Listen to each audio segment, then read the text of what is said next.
Estás escuchando Koyamato Radio, un programa de Japones chido y Higashi Yoshino donde chismeamos sobre todas esas cosas que no pueden ser sino del Japón rural. Bienvenidos.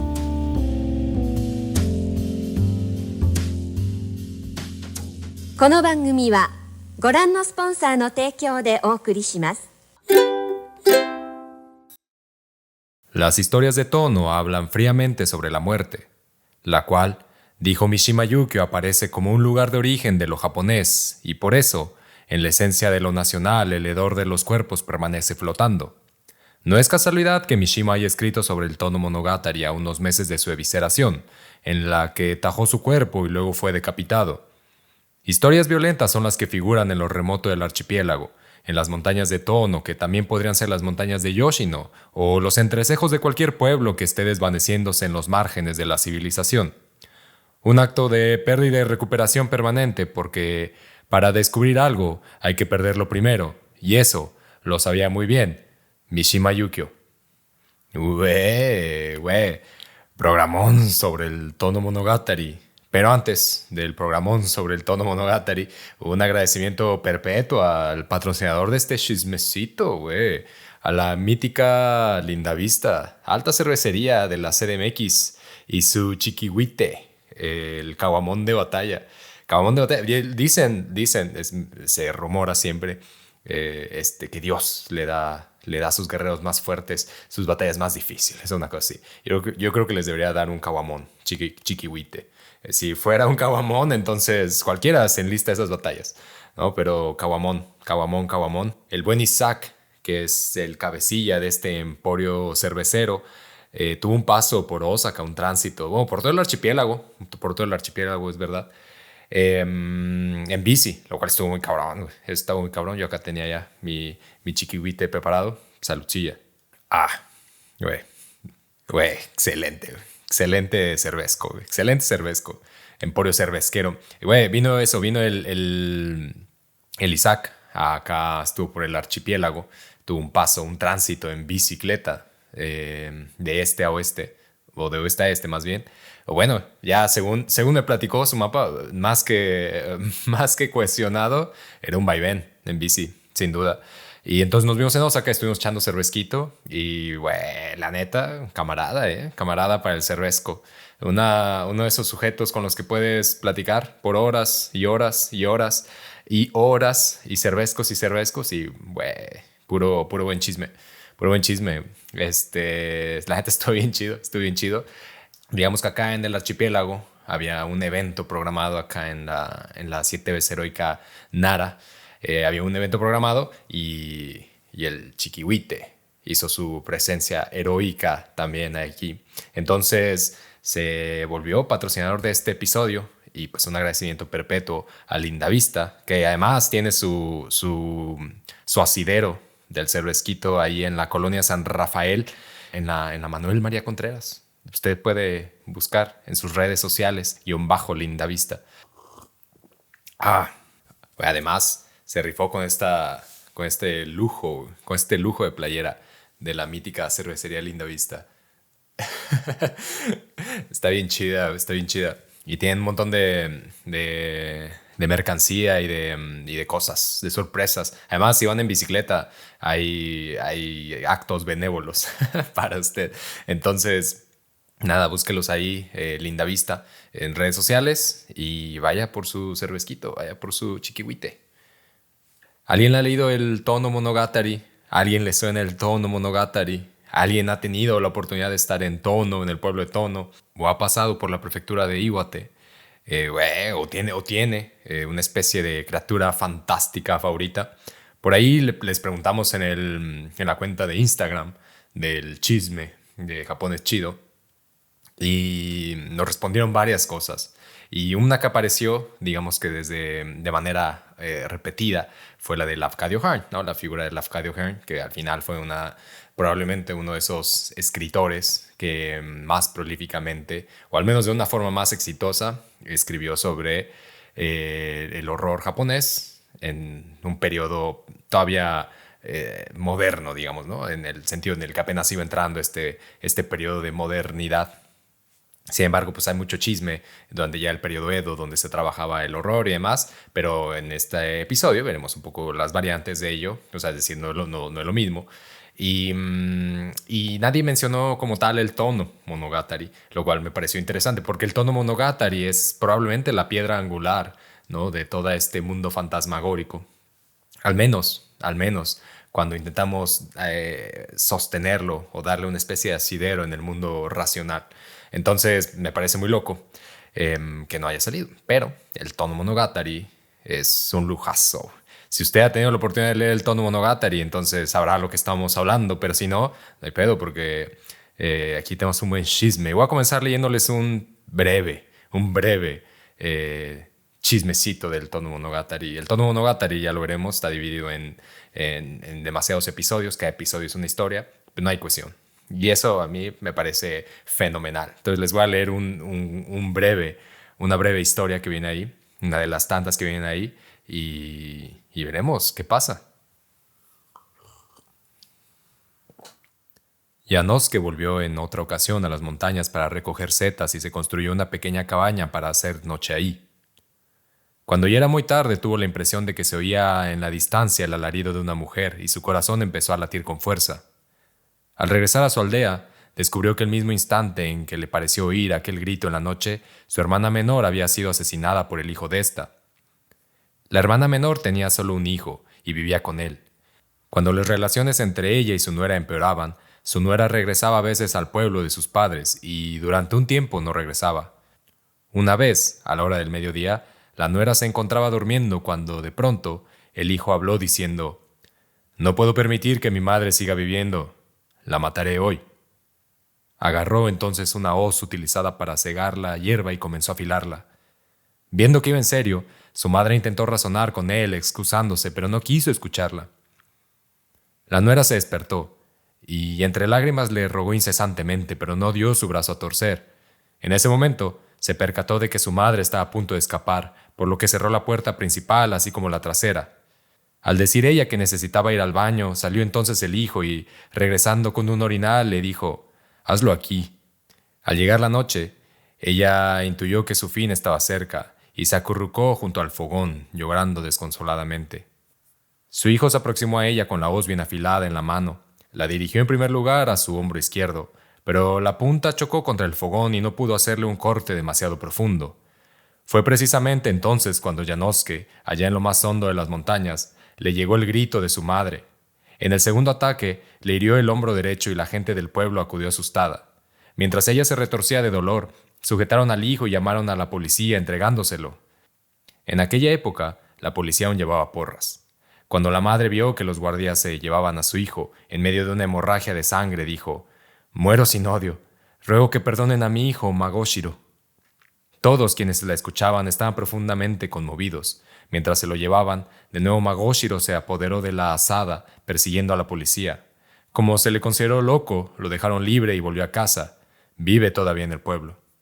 Loco, güey. Loco el Magoshiro y loco el tono de estas historias.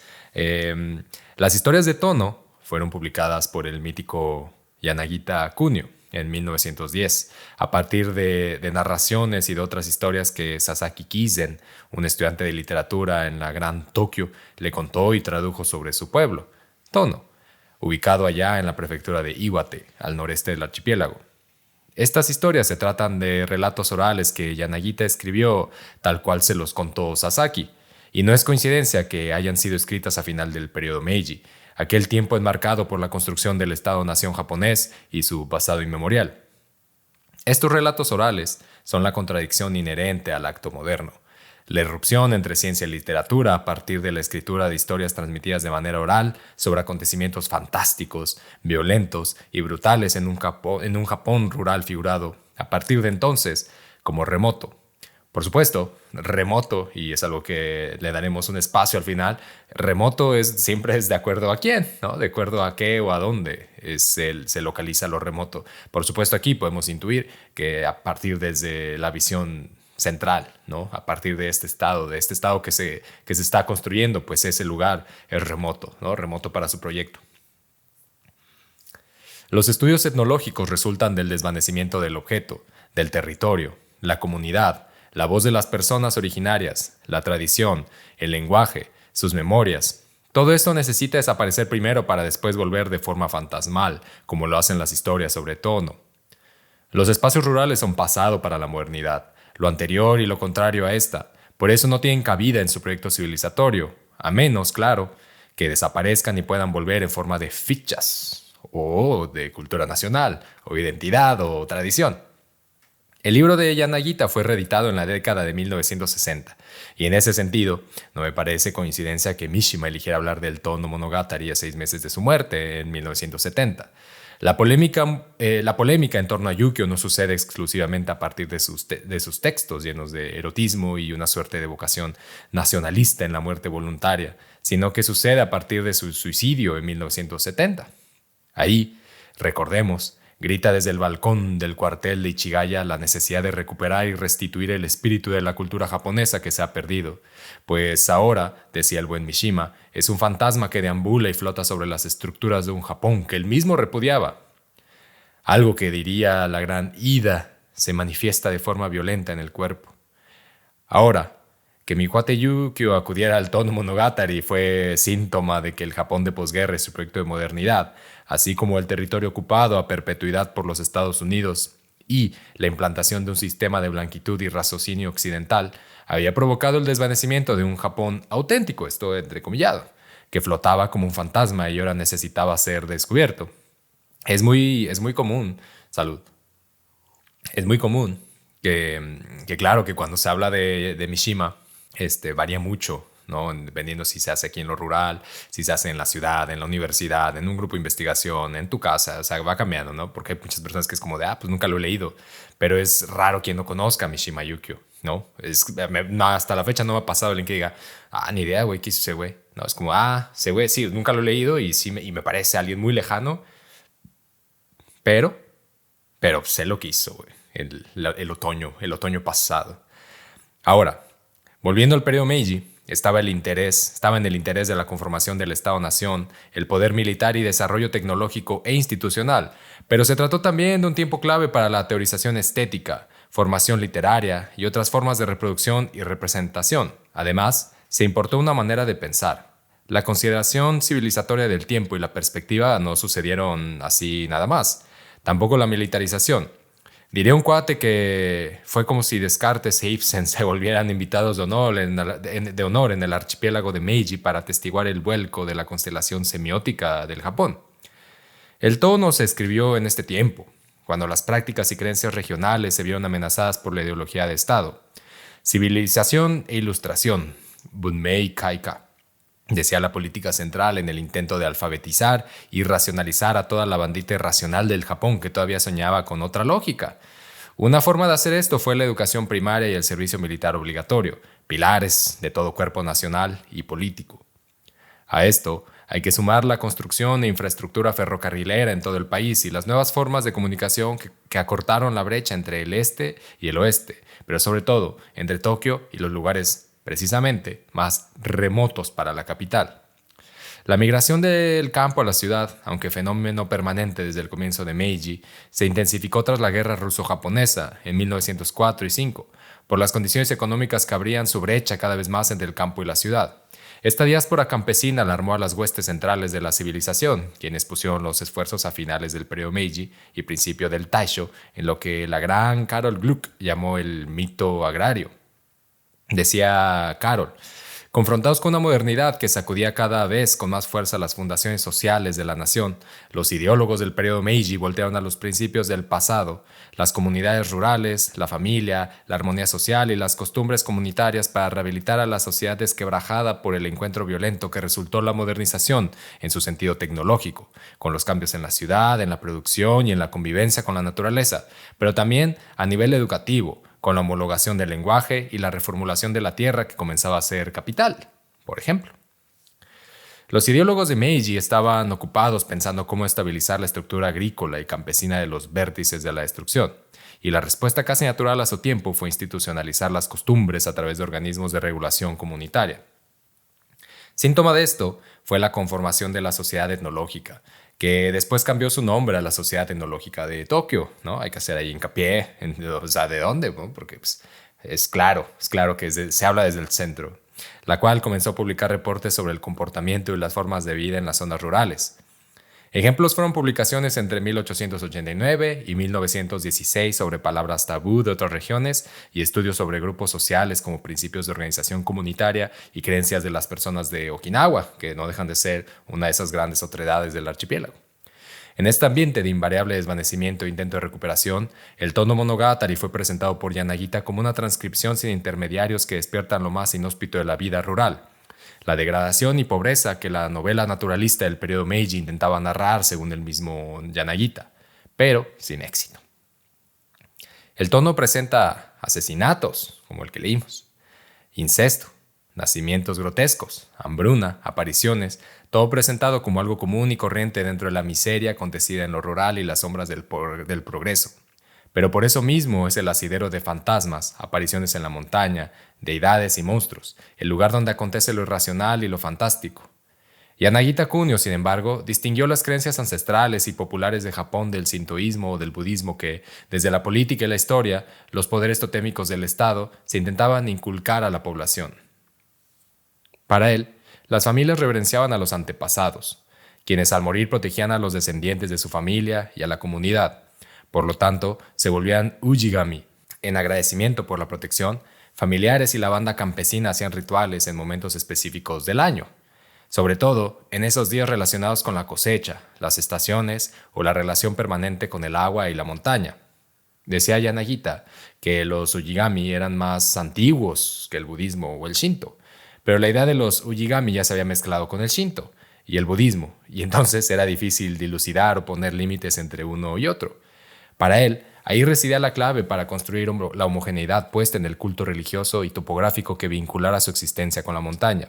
Sin embargo, en la figuración del ujigami se apareció más bien la diversidad y el regionalismo del archipiélago, en donde las comunidades se sentían vinculadas a la tierra como un territorio común, donde se compartían experiencias, lenguaje, costumbres, memorias, y no a las expectativas que construyó el Estado sobre los espacios rurales como descubrimiento de lo japonés y de la tierra como capital de producción. El gobierno de Meiji intentó desde esa vinculación familiar organizar un Estado cuya estructura pusiera al emperador como el padre de la gran familia japonesa, y también la muestra de que ese padre familia tenía un origen antiguo y compartido por todos. Yanagita no trató de vincular el tono con un espíritu religioso nacional, pero es verdad que veía en los ujigami la formulación perfecta para sus aspiraciones académicas, y llegó a decir que estos eran descendientes de la diosa Amaterasu, y por eso era válido suponer que los japoneses eran todos descendientes de ella y de la familia imperial. Les voy a contar la historia número 100 del tono Monogatari, porque está enumerada, ¿no? Entre del 1 al ciento y tantos, y les voy a contar la 100. Un pescador de Funakoshi iba un día de regreso a casa desde Kirikiri, junto con sus compañeros. A altas horas de la noche, cuando pasaban por la zona conocida como las 48 Cuestas, se encontraron a una mujer junto a un riachuelo. El pescador la miró y se dio cuenta de que era su esposa. Pensó que no era lógico que estuviese en ese lugar, ya de noche, y llegó a la conclusión de que tenía que tratarse de algún fantasma. Rápidamente, sacó el cuchillo que utilizaba para limpiar y cortar pescado y la apuñaló por detrás. Ella gritó lastimosamente y expiró. Como a pesar de eso la mujer no acababa de mostrarse en su verdadera forma, el pescador empezó a angustiarse. Dejó a sus compañeros a cargo de todo y regresó a su casa apresuradamente. Allí estaba su esposa esperándola, sana y salva. Le dijo: «He tenido un sueño espantoso. En él yo iba a buscarte porque tardabas mucho en volver. En un sendero de la montaña me atacaba alguien a quien no conocía y pensé que iba a matarme. Entonces me desperté». El pescador comprendió todo. Volvió a aquel lugar y le contaron que la mujer que había matado se había convertido en un zorro allí mismo, delante de sus compañeros. Parece que a veces los que sueñan profundamente se convierten en animales y deambulan por los montes. Ansiedad sobre la transmisión cultural, valorización de lo oral, descubrimiento de lo marginal y construcciones textuales sobre el folclore son cosas comunes que acongojan a los nacionalismos alrededor del mundo. El caso de Japón tiene su relevancia en el esfuerzo por diferenciarse del centro euroamericano de Occidente, Y con Yanagita a la cabeza, ese afán de originalidad se depositó en los estudios etnológicos. La disciplina no se esforzó nada más en preservar los rastros del folclore como una representación esencial de la etnicidad japonesa, sino como un indicativo de una parte que no podía quedar subsumida bajo los signos dominantes de la modernidad occidental y su proyecto civilizatorio. No obstante, la planadora modernizadora conllevó a la desaparición de los santuarios más pequeños, cuyo financiamiento era imposible ya para las instituciones estatales recién creadas, por lo que muchos pobladores tuvieron que vincularse a otros santuarios para poder seguir con sus ritos y celebraciones. Aunado a ello, la educación promovía la homologación del lenguaje y el patriotismo desbocado sobre el cuerpo del Estado, y eso disolvió las palabras y las creencias regionales. La distancia entre el discurso y la escritura es un ensayo donde Yanagita dijo muchas cosas, y una de ellas fue la necesidad de homologar el caos del lenguaje japonés en la literatura. Es decir, en lugar de que la literatura evocara el lenguaje oral, que fuera el lenguaje oral el que pudiera encontrar la disipación del caos regional y su homologación a partir de una literatura nacional. El de Yanagita fue un momento en el que la literatura seguía buscándose entre la composición diversa del idioma japonés. Por ejemplo, el kanbun, la escritura solo con kanjis y lectura japonesa, representaba un caos en cierta forma porque, de entrada, no muchas personas podían leer los caracteres. Luego, cada región tenía su manera de pronunciar estas o aquellas palabras, y aunque los kanjis pictográficamente no tuvieran mayor distinción de una región a otra, la pronunciación sí lo hacía. Son ejemplos es un ejemplo, no sé, por ejemplo, muy clásico, los nombres de localidades, ¿no? Que de una a otra prefectura cambian su pronunciación, ¿no?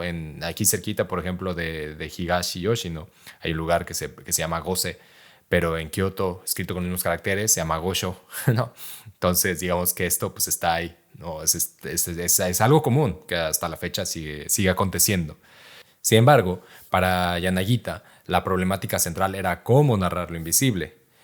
En ese sentido, Yanagita pensó que la mejor manera de lograr un texto creíble era la de omitir cosas. Allí estaba la verdad, contrario al naturalismo que trataba de replicar la verdad con la falacia del lenguaje. A partir de ausencias bien construidas y estructuradas, Yanagita logró relatar una realidad más creíble en lugar de buscar una transcripción imposible que resultara en un relato poco creíble. La literatura, decía él, solo puede convertirse en algo poderoso si mantiene su distancia del caos que resulta el idioma japonés. Algo así, decía Yanagita, como dejar de intentar retratar la realidad con la fotografía, pretendiendo que no se trata de una composición que responde a las pretensiones del fotógrafo. Esto podría sentarse muy bien con la disertación que hace Barthes sobre la fotografía, en donde expresa que esta no muestra sino un objeto que definitivamente ya no está. Bueno, sí está, pero está muerto. El tono monogatari, presentado por Yanagita, con un estilo literario que cuestionó la distancia que Derrida dio por sentado entre la palabra y la escritura, se volvió el origen de los estudios etnológicos japoneses, la ciencia de la cultura no escrita.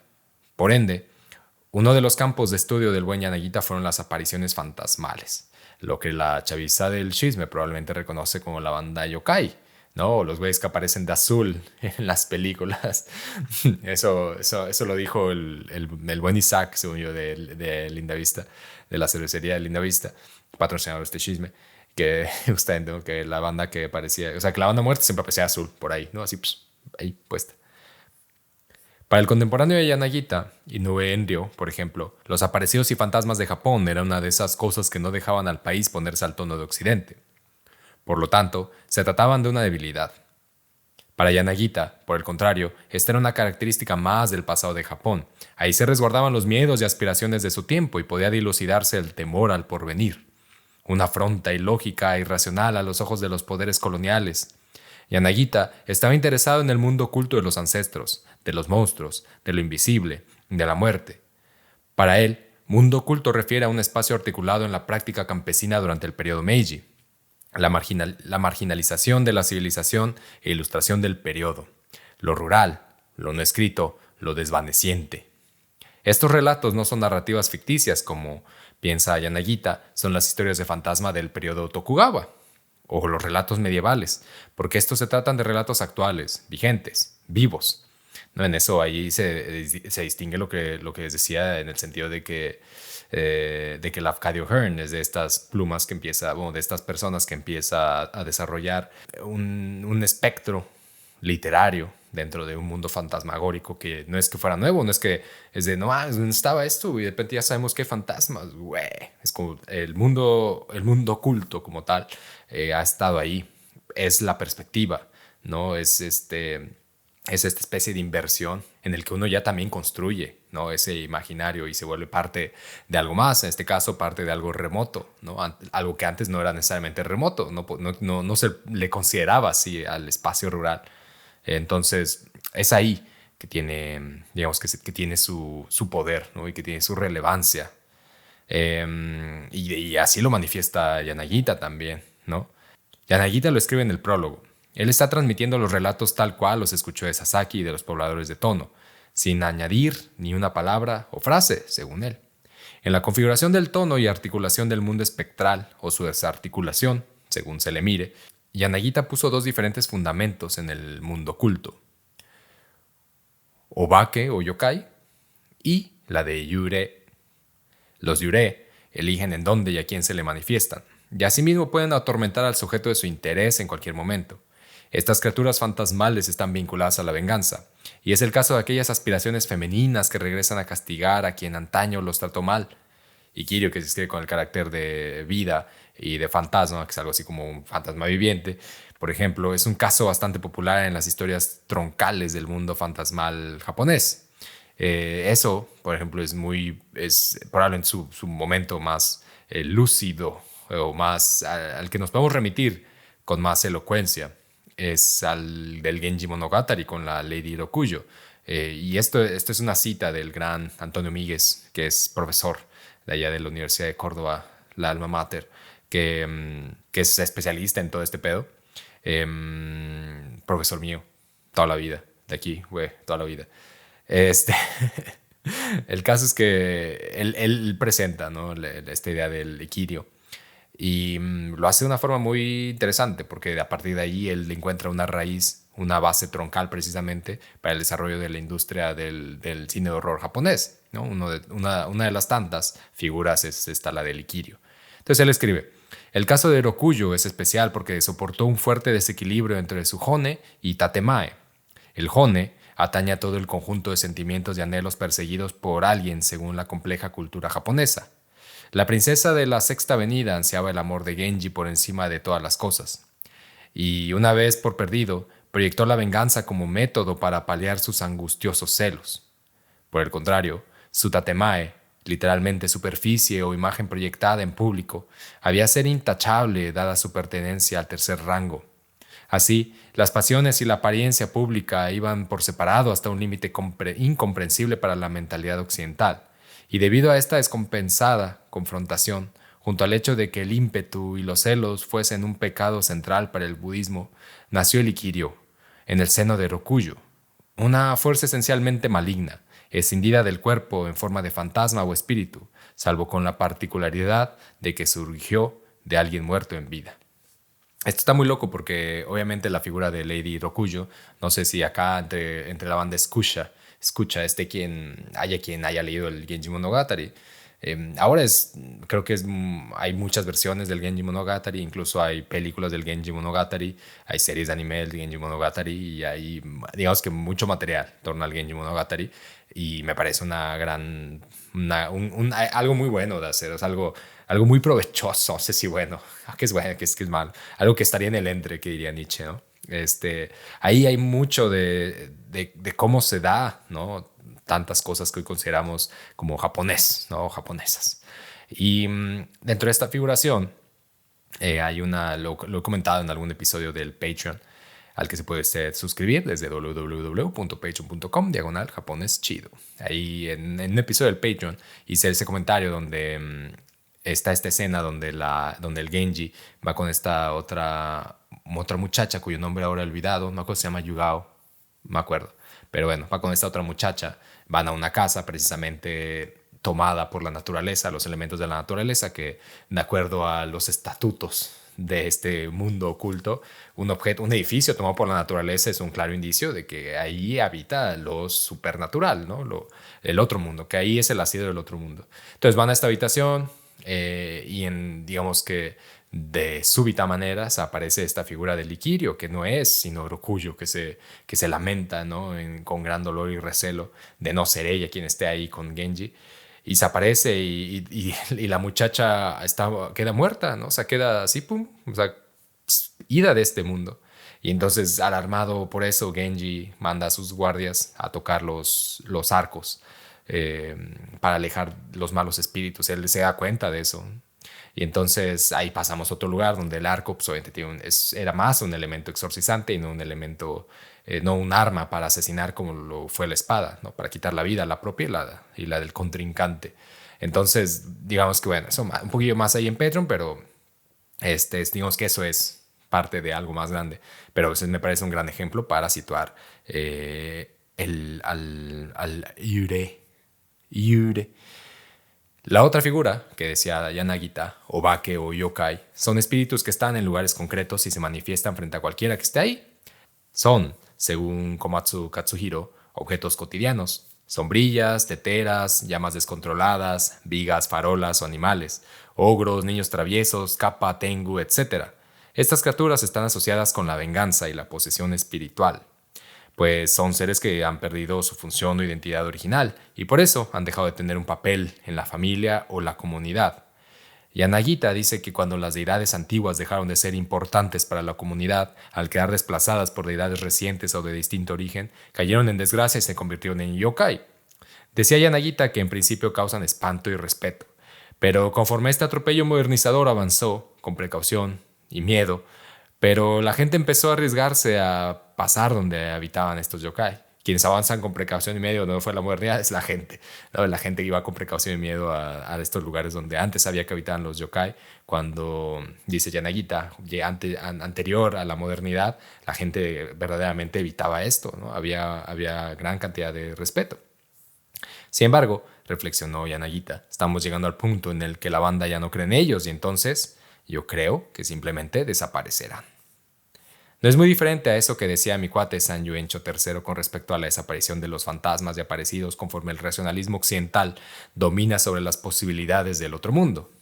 Les voy a leer otro texto del Tono Monogatari, el número 55, que creo que me parece muy relevante precisamente para darle textura a esta creencia de Yanagita.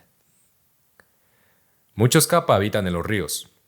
Hay cantidad de ellos en el río Sarugaishi. Las mujeres de 2 generaciones, miembros de una misma familia residente en una casa situada junto al río, en el pueblo de Matsusaki, quedaron embarazadas de bebés kappa. Cuando estos nacen, existe la costumbre de cortarlos en trozos, meterlos en pequeños barriles de sake y sepultarlos en la tierra. Tienen un aspecto grotesco. El hogar familiar del esposo de una mujer se hallaba en la aldea de Nibari. La casa estaba al lado de un río. El jefe de la familia relató los hechos siguientes. Un día, todos los miembros de la casa acudieron a los campos. Por la tarde, cuando estaban a punto de regresar, encontró a su mujer sonriendo, mirando hacia el río. Al día siguiente, sucedió exactamente lo mismo durante la hora del almuerzo.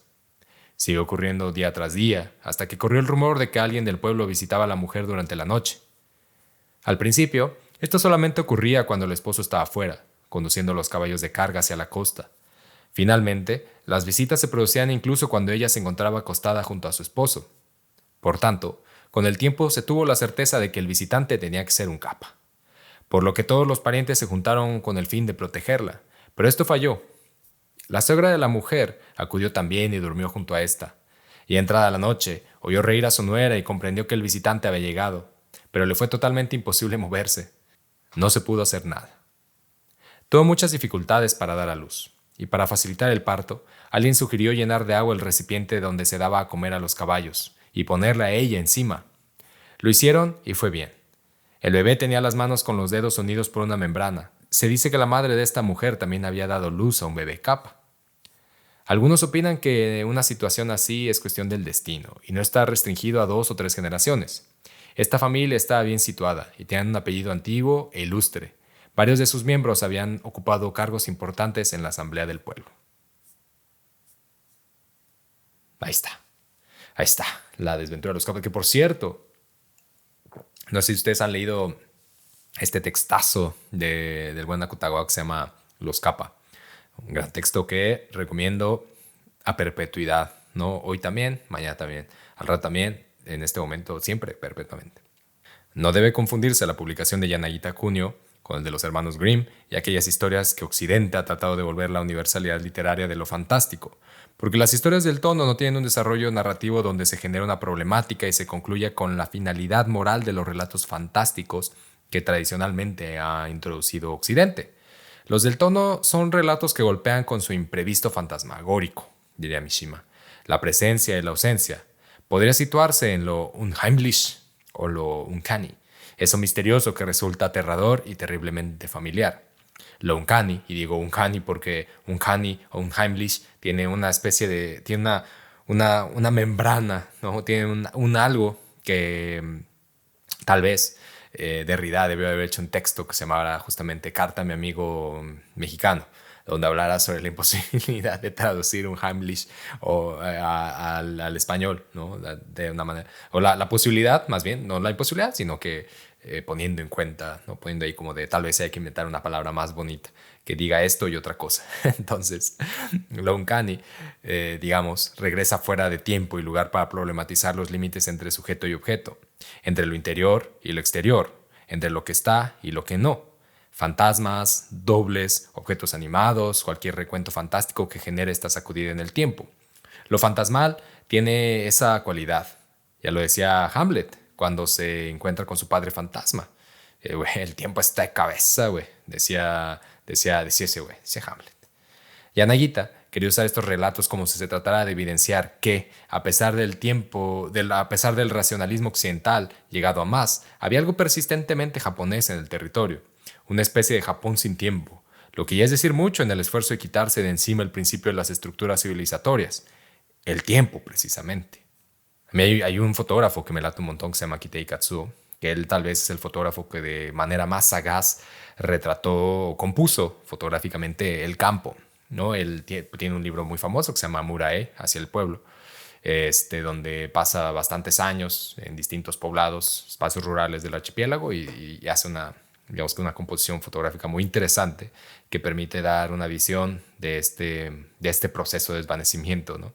Y entonces él tiene una anécdota muy buena que va con el mangaka Tsuya Ishiharu, que es prácticamente hizo algo similar, pero en el manga. Y ellos se van, ¿no? Se van a Tohoku, al archipiélago, al noreste, perdón, del archipiélago. Allá no está Aomori y muy cerquita precisamente de Tono, bueno, pues pegado, digamos que en la prefectura de Iwate está Aomori. Entonces ustedes van a Aomori, allá hay un monte bastante particular, bastante famoso por ser el monte de distintas apariciones fantasmales, se llama el Osore-san. Y entonces estos güeyes se hospedan por ahí y ya, ¿no? Y entonces están durmiendo, está Kitei Katsuo, está Tsuyo Yoshiharu y está el editor de la revista Asahi. Y entonces este güey, uno de estos güeyes, el Tsuge Yoshiharu, le dice a Kitei Katsuo, le dice, yo creo que tendremos que ir a contrarreloj.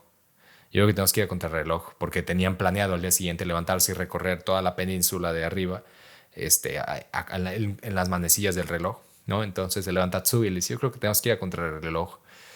Mañana dile al editor, ¿no? Y sí, güey. Y ya, se duermen.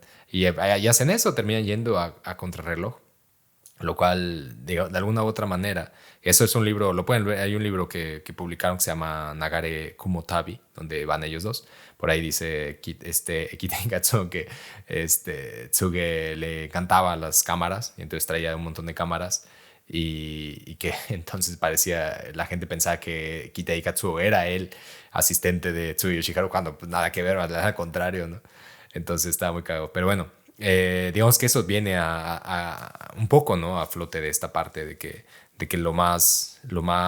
la estructura tal vez más definitoria, más definitiva, es la lectura del tiempo, ¿no? El tiempo como este concepto. No solo un reloj, no es el reloj, es lo que simboliza el tiempo. Historias que son contadas a partir de memorias, pero no como recuerdos del pasado, sino como hechos de la actualidad, como un aplazamiento y a la vez deseo de nostalgia. Y así, como parecían ser resistencia en contra de la modernidad, son a su vez un síntoma de lo moderno, De los 119 episodios que Yanagita pone en el Tono Monogatari, 85 tomaron lugar durante el periodo Meiji o le sucedieron a personas que estaban vivas en ese momento, lo que significa que más allá de estar ausente en el tiempo, se trata de un síntoma permanente del periodo Meiji. Volviendo a las palabras de Mishima, lo que él encuentra insuficiente en el Tono Monogatari es el lenguaje usado por Yanagita.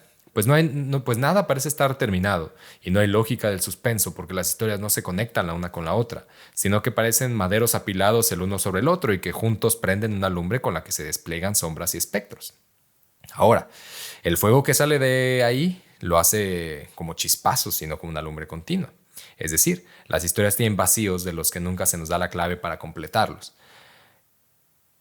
El lector no espera la resolución de la historia, sino que aguarda a ver si lo terrible del acontecimiento es lo único terrible que pasará ahí. Para Mishima, el tono está sumergido en el misterio, y esa es la fundación de los estudios folclóricos del Japón, en el misterio y la posibilidad de lo fantasmal. Es significante, pues, que la republicación del Tono Monogatari, así como la valoración de su aporte folclórico, haya sido durante el momento más álgido en el fascismo y militarización de Japón, en la década de 1930. Por un lado, tuvo una fuerza marginal y de resistencia en el sentido de que pareciera excluirse de lo que el Estado quería mantener como discurso nacional, pero por el otro, al tratarse de los estudios que ponían en relevancia a lo japonés, contribuyeron al chauvinismo y al nacionalismo durante el periodo de intensa militarización de Japón. La tercera reedición del tono vino con el crecimiento económico del país a finales de los 60 y principios de los 70, un momento crucial en la destrucción de sus formas de vida rural, que en muchos casos fueron tomadas por el turismo y los medios de comunicación masivos que prometían el encuentro con un Japón en desaparición y casi extinto. También coincidió, o no, con los preparativos y la apertura de Expo Osaka en 1970. En esos años, la compañía JR de trenes amplió su red de transportación para satisfacer la demanda de los usuarios. Sin embargo, el reto de la década fue mantener el mismo ritmo de crecimiento que la feria estimuló. En esta campaña no se sugería ir a los sitios conocidos y de garantía turística, sino que ante el despunte económico, industrial y la capitalización del materialismo y consumo que volvió a Japón un lugar irreconocible, Japan Railways o JR invitó a los japoneses a descubrir en lo más remoto del archipiélago lo que estaba perdido, su origen y unicidad, es decir, el Furusato. Esta campaña promovió los viajes al campo, a los pueblos y a las comunidades rurales, con la promesa de hallar ahí el Furusato, esa suerte de origen previo a la industrialización y a la modernización, del que se parte y al que se vuelve, el hogar mismo. En principio, el viaje en sí era una separación de la sociedad moderna. Además, puesto sobre el Furusato como el asido cultural de la nación, el viaje se transformó en el descubrimiento de uno mismo y se articuló la posibilidad de encontrar un Japón extraviado, pero auténtico. Este viaje al Furusato, donde supuestamente se regresaba a los orígenes nativos y étnicos de la nación japonesa, permitió que se proyectara en el viaje un yo imaginario, que terminaría por revelar un yo auténtico. La repartición de tierra que significó la reforma agraria durante la posguerra institucionalizó al campo, al campesino, y como se desdoblaron los análisis de Chayanov sobre la economía campesina, promovió la economía minifundista campesina para garantizar, invariablemente, el reposo de un modelo capitalista en desarrollo. En este último, hubo una expectativa fundamental en la reforma de brindar un paliativo que detuviera la diáspora campesina hacia las ciudades y el desmembramiento de los espacios rurales, fijándolos a un pequeño pedazo de tierra que mitigara la inconformidad rural frente a la abrasiva política capitalista. Lo que sucedió, sin embargo, fue la regeneración del imaginario nacional que trataba a la sociedad campesina como una sociedad basada en la agricultura, cuya celebración de los siglos agrícolas reforzaban y confirmaban las prácticas originarias y religiosas del sintoísmo y la ideología imperial que servían únicamente para dar cohesión al pasado inmemorial del país como uno homogéneo, unificado e ininterrumpido hasta la actualidad. Es entonces que el campo en Japón, la oposición más tangible que la modernidad apuntó con respecto a sí misma, fue homogeneizada bajo la imagen de Furusato y se hizo de los espacios rurales una construcción bajo la suposición de que el campo japonés, históricamente, siempre ha estado ahí, bajo las mismas condiciones que le dieron este carácter de homogéneo y delimitado. Pues, se trató de un momento crucial en la destrucción de formas de vida rural, que en muchos casos fueron tomadas por el turismo y los medios de comunicación masivos que prometían el encuentro con un Japón en desaparición. Los vestigios del Japón auténtico, castillos, montañas, templos, etcétera, eran edificios tomados por la naturaleza en un clásico guiño del dominio sobrenatural que ahora tenían el propósito de dar cohesión al paso del tiempo. Y esa se volvería desde entonces la lógica de su existencia.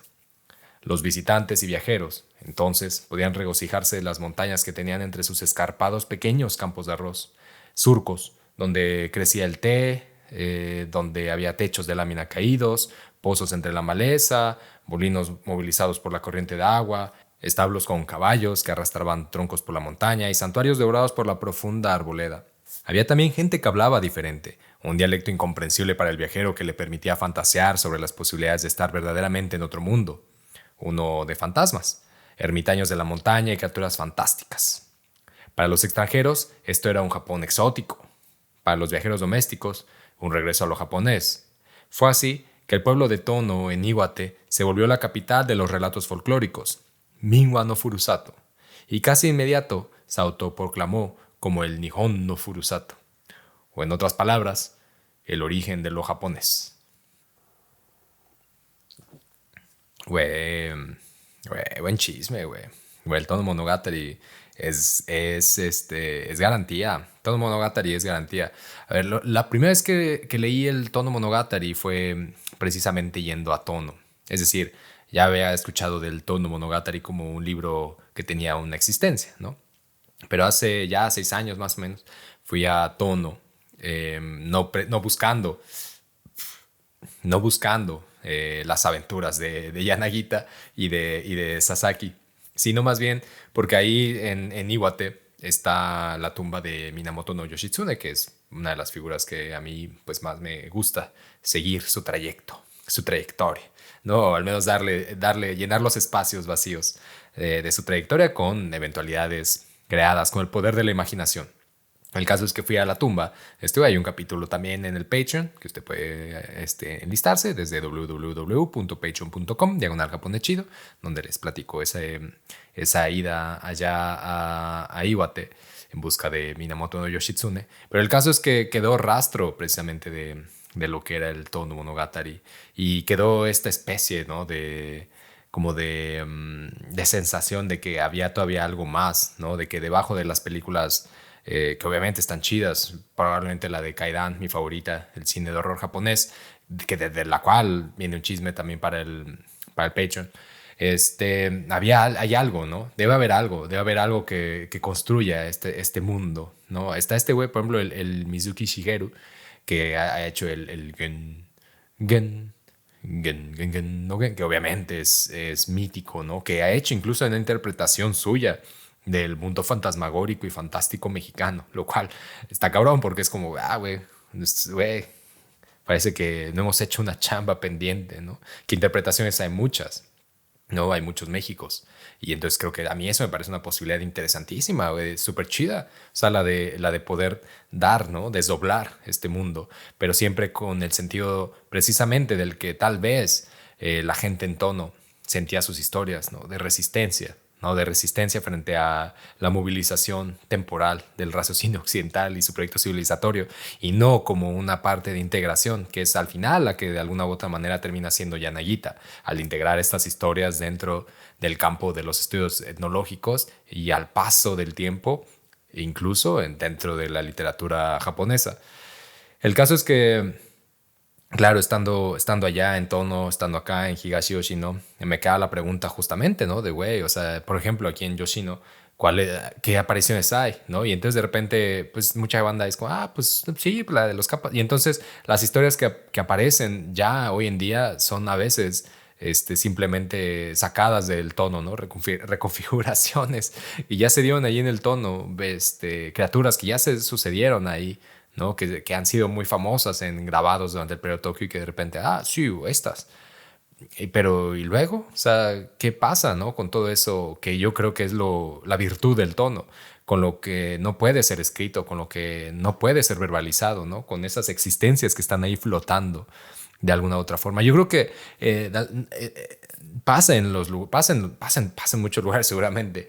Hay, por ejemplo, acá en el pueblo, un perro que se aparece de vez en vez. Y digo se aparece en vez en vez porque nunca me ha parecido una existencia constante y permanente en el pueblo. Siempre se lo ve así paseando, ¿no? De una manera como muy, muy bonachona, ¿no? Sin ninguna especie de amenaza, sino un perro blanco muy bonito que camina por la calle, que a veces se le ve caminando entre los árboles, caminando por la carretera, cerca del río, se le ha visto. Pero no es siempre en el mismo lugar, ¿no? Y entonces yo una vez le decía a un vato como de, güey, que este perro, ¿qué pedo, no? O sea, este perro, ¿de quién es? Porque siempre está ahí, ¿no? ¿Cómo carajo llega un perro aquí? Y entonces dice, güey, no mames, güey, el perro, güey. ¿Viste el perro, güey? Y yo, güey, que si vi el perro, güey, lo vi, güey. Y yo, no, sí, pues ahí estaba el perro. Y entonces me dice, güey, lo que pasa es que, bueno, tú sabrás la historia del último lobo japonés. Y yo, de que la sé, pues es como entrar, como entras a Higashi Yoshino sin saberla. O sea, pues desde que vas entrando, órale, güey, te la avientan, ¿no? Entonces, de que la sabes en Higashi Yoshino, en el periodo Meiji precisamente, se encontró al último lobo japonés, ¿no? Un lobo blanco, muy bonito. Bueno, había blancos, había como café claro, ¿no? Había, digamos que varias tonalidades, no era uno de estos super lobos, así como de, oh, sí, güey, el lobo, que tal vez a muchas personas ahorita se le vino a la mente, sino era más bien, tenía más forma de, quizá como de zorro, ¿no? De perro. Muy bueno. La verdad es que estaba súper chido. Yo no lo puedo escribir, pero pues ahí vayan a buscar. El perro, al perro japonés, que al último lobo japonés, Nihon Okami. Este. Digamos que era un lobo tal vez más parecido al coyote, por ejemplo, coyote mexicano. Bueno, el caso es que estaba y un cazador mató a uno y se lo vendió a un coleccionista inglés que se lo llevó a un museo en el Reino Unido porque pues ya saben que así funciona la colonización cultural, y la colonización territorial, la colonización en general, en todas sus facetas, y pues si hay un lugar que se caracteriza por esas prácticas, ¿no? y que gusta y las desarrolla y las mantiene y las apoya, aparentemente, pues allá, ¿no? La bandita del Estado, el Estado británico. Bueno, el caso es que al final esto pasa, ¿no? Se lo lleva. Y se dan cuenta que en realidad se trataba del último lobo japonés porque ya nunca lo vuelven a ver, ¿no? Entonces desaparece y jamás pasa. Sin embargo, dicen que de vez en vez aparecen estas figuras, ¿no? Hay gente que dice, no, o sea, ya es menos ahora el tránsito, pero mucha gente en las montañas aquí, por ejemplo, no hay dónde plantar arroz, ¿no? Pues no está esa posibilidad. Entonces mucha banda lo que hace es trabajar de la madera y de la producción de madera en la montaña. Entonces recorre la montaña de formas, pero muy cabronas. Este, y entonces durante mucho tiempo se rumoraba eso, que había gente que todavía los escuchaba aullar, ¿no? Es que no haces eso, güey. O sea, por eso digo, estas cosas pasan en todo el mundo, pero está muy cabrón eso, güey. O sea, estar en tu casa. Yo ahorita donde tenemos el estudio de acá, el estudio Tokyo-ki Hyakusho, y donde se graba el japonés Shilo, y donde está la casa, es una cuestita. Cuesta, güey, llega hasta acá. Es una pequeña cuesta, una colina bastante separada, digamos que del centro. Y pues, somos 3 personas aquí, ¿no? O sea, en esta zona. Entonces, apagadas las luces, depuesto el sol. Si tú estás escuchando música, tú estás escuchando nada, se oye todo muy cabrón, güey. Sonidos de cosas que qué pedo, güey. Entonces, imagínate eso todavía en la montaña, ¿no? En la profundidad de la montaña. Y entonces hay mucha banda que dice eso, güey. Como aquí, no, el sonido del lobo, güey. Sí, güey, hay gente que todavía lo sigue escuchando, güey. Pero no se ve. Sin embargo, el lobo o sea, se decía que el lobo era una figura que protegía de alguna u otra manera la montaña, no el bosque, la montaña, porque el bosque también tenemos que tener en cuenta que a veces esta noción de bosque como tal bosque no es naturaleza, ¿no? Y bosque no es como de, bonito, o una entrañable relación entre sociedad y el mundo natural. El bosque también tiene muchas connotaciones y se debe a ciertos momentos, ¿no? El desarrollo de un bosque así. El bosque de alguna u otra manera tenía la finalidad de surtir el archipiélago de madera en la posguerra. Entonces el bosque también atiende a una forma artificial, ¿no? que ahora pues es nuestra forma de existir en este territorio.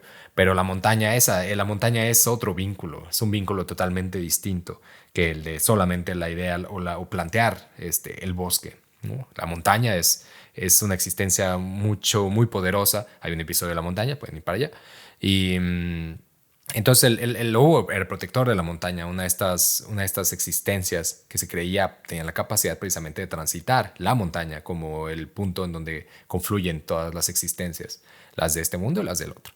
Entonces dicen, güey, es que cuando la banda ve el lobo, se dice que va a empezar a llover, o sea, que va a empezar a llover porque de alguna u otra manera la vida en este bosque, la vida en este pueblo, la vida de estas personas, más allá que de la montaña, que también depende en su comunicación, su existencia, depende del río, ¿no? Del río que está aquí. Y entonces todo eso no puede convivir de la misma manera si no hay lluvia. Tan es así que es muy característica las celebraciones, los rituales donde se traía, al menos ya no lo veo llegar, yo no lo he visto, donde se traía al emperador, se le traía en un palanquín hasta el santuario, el Nukawakami Jinja se le traía para que rezara aquí, ¿no? Porque aquí, digamos que la deidad principal es todas las relacionadas con el agua. El santuario más antiguo fue fundado por Jinmu, que es el primer emperador, según dicen. Entonces, digamos que la relación con el agua está muy cabrón. Y en ese sentido, el lobo y la montaña y el río tienen esta conexión. Entonces dicen, güey, si ves ese lobo, o sea, ese perro, la gente cree que va a llover. O sea, dice, va a llover, güey, porque lo asocian con la aparición del lobo. Y efectivamente, dicho y hecho, ese día que se vio el perro, que yo vi el perro y que le pregunté a este cuate, y cayó un tormentón. Entonces, lo que me parece muy loco es algo que en su momento veía Monsiváis, ¿no? Lo habla Monsiváis cuando se refiere a Mariana Jampolsky, la fotógrafa nacida en Estados Unidos, en Chicago, que luego, dice él, se radicaliza mexicana, ¿no? Con el taller de grabado.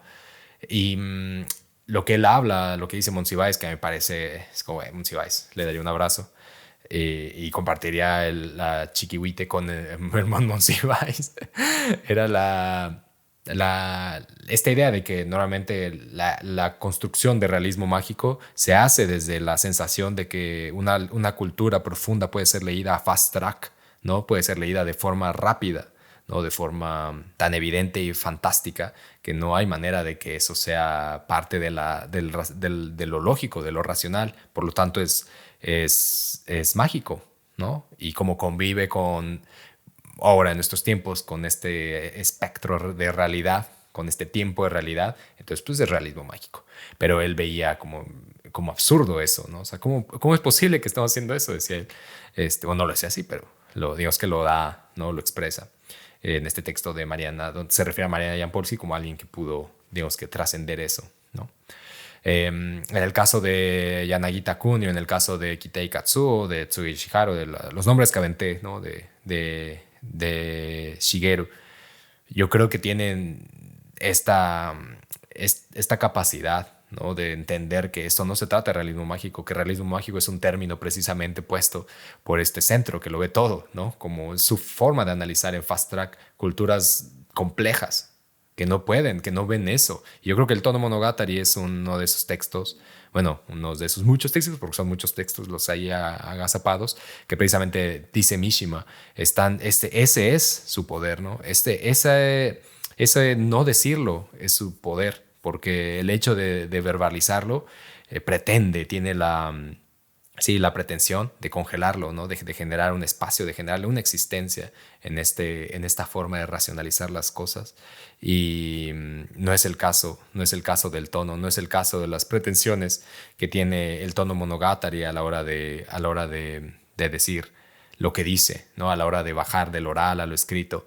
Eso insuficiente es lo que precisamente causa la conmoción, ¿no? Causa lo misterioso, lo unheimlich, lo uncanny, lo que no nos es dicho, pero nos da la sensación de que es familiar, ¿no? Y entonces me parece también muy simbólico y muy significativo que muchas de estas historias sean brutales, ¿no? Y que no necesariamente sean apariciones fantasmales, sino también historias de asesinatos o de violaciones o demás. O sea, habla de la forma en la que se va construyendo un país dentro de una base que tiene, desde una sociedad complejísima, ¿no? Que solamente es una muestra porque es la de Iwate, ¿no? Allá del pueblo de Tono, en Iwate al noreste. Yo creo que eso, o sea, que al final el Tono Monogatari da una sensación muy interesante, ¿no? De la diversidad que hay en todas las distintas regiones del archipiélago y de las múltiples posibilidades, ¿no? Y habrá que indagar en muchísimas más regiones, pero como la de Yoshino, la Yoshino oriental. Pero por lo pronto, pues nada, un agradecimiento perpetuo por ser parte de este chismecito del Tono Monogatari.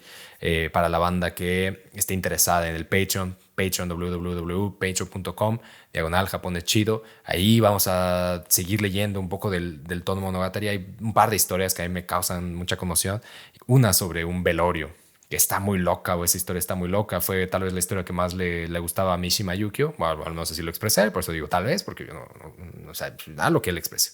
Entonces, la que más le latía, pero a mí me hace mucho ruido porque he tenido la oportunidad de estar en un par de velorios. Y entonces, digamos que compaginando la historia con la experiencia personal, hay un análisis ahí que pues, me parece chilo compartir en las instrucciones para vivir en Japón, que son parte de la serie que sacamos en Patreon, www.patreon.com /Japón es chido, donde usted se puede suscribir desde 3 niveles, uno muy básico de $5, que incluye básicamente todo. Puede escuchar todas las series, instrucciones para vivir en Japón, el chisme sin cohesión sobre cine y películas y demás. El segundo nivel, $9, que le incluye exactamente lo mismo, y aquí más bien depende de la voluntad y la posibilidad que cada quien tenga para apoyar que siga el chismecito, tanto que toda la banda puede escuchar, como el otro que es quizá algo más, eso, ¿no? Algo más pues para la bandita que está haciendo ese esfuerzo. Y el número 3, que incluye esto, más la suscripción a la revista Tokidoki Hyakusho, revista de cuento y fotografía bilingüe español y japonés, donde echamos chisme sobre la dialéctica sociedad-naturaleza de los espacios rurales de México y Japón. Así que pues nada, muchísimas gracias por haber sido parte de este chismecito. Un agradecimiento perpetuo al buen Isaac, cabecilla de los cervezcos, Linda Vista. Muchas gracias por haber patrocinado este episodio. Muchas gracias por el cervezquito en la heroica Osaka. Agradecimiento perpetuo a toda la banda que nos escucha. Y pues nada, esto fue Loco Yamato Radio, un programa de Japón es Shilo, donde chismeamos sobre todas esas cosas que no pueden ser sino del Japón rural. Gracias. Bye.